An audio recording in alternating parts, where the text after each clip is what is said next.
20 000. Épisode 11. Ce n'est qu'un au revoir.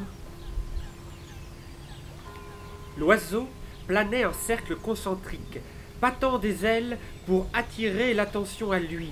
Son dos contracté à l'extrême, tendu par l'attention désespérée qu'il porte au tableau qui se déroule à ses pieds.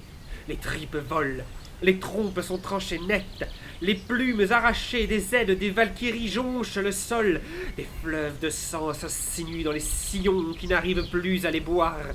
Une lugubre symphonie s'élève, faite de bruits d'armes et de gémissements et de pleurs. Hideuse, la guerre se convulse sous le regard de l'oiseau, tel un animal à l'agonie. Inondé par un sentiment d'hébétude, d'incapacité absolue, l'oiseau se met à pleurer. Des larmes, des émotions, puis tout son corps, de ses entrailles chaudes à l'écaille de ses serres ou à la corne de son bec. A-t-on déjà vu un oiseau si grand se dissoudre ainsi ? Et le monde lentement se couvre d'eau, tel un déluge, non pas vengeur, mais bienfaiteur.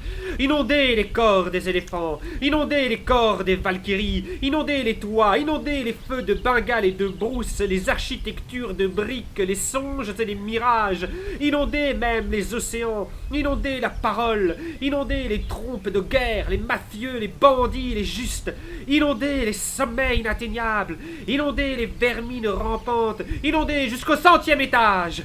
Et, immobile, sans un battement, 20 000 lieues sous les mers flotte le reflet de 7 étoiles. Dans la première dort un enfant lycaon. Dans la deuxième dort un enfant hyène. Dans la troisième dort un enfant vautour. Dans la quatrième dort un enfant chat. Dans la cinquième dort un enfant coucou. Dans la sixième dort un enfant condor.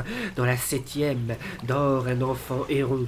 Et par là flotte aussi un gros œuf qui, nous espérons, est la volonté intacte de l'oiseau déluge.